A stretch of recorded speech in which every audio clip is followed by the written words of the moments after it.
сұлу қыз төре бала үйленіп жатыр ғой, үлкен ойнаған баласы, білесің ғой. Соған деген аппақ қыз апа айтты ғой, бірдей қажекейін деп. Соған деген бірдей қылып қажекей жүктіру керек еді. Сенің бір дос қызың бар еді ғой. Иә, бар. Аққұбадан келген анау әдемі қыз бар ғой. Соған айтсаңшы, бірдей қылып берсін бізге. Жақсы жеңше айтайын. Анашым, неге сіз сұлу қыз төре бала деп айтасыз, олардың өзектері бар ғой? Сен білмейсің ба, балам? Гел саған түсіндірейін.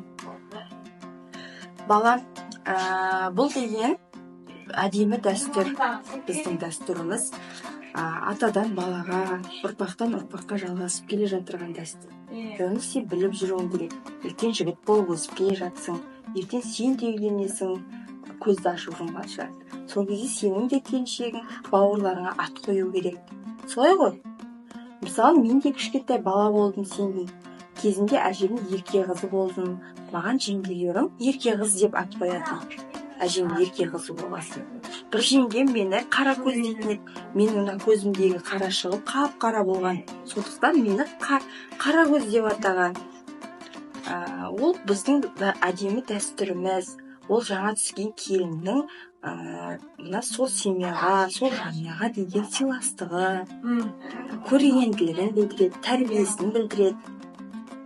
Мысалы, саған қандай ат ұнайды? Өзің ертең төре баланың келіншегі де саған жеңгей болады. Сол жеңгең саған ат қояды. Не деп ат қойғанын қалайтын едің? Мен өзім қара жігіт дейді. Қара жігіт дейді. Ой, балам, сен ақ жігіт деп ат қойып тұрсаң да болады, өзіңе ұнаса. Түсіндің бе? Бұл әдемі дәстүрді біліп жүр. Түсіндің ғой, балам? Бұл деген біздің әдемі дәстүріміз, ұрпақтан ұрпаққа жалғасып, қаймағын бұзбай келесі ұрпаққа жалғастыру, бұл біздің парызымыз. Түсіндің ғой, балам? Түсіндім.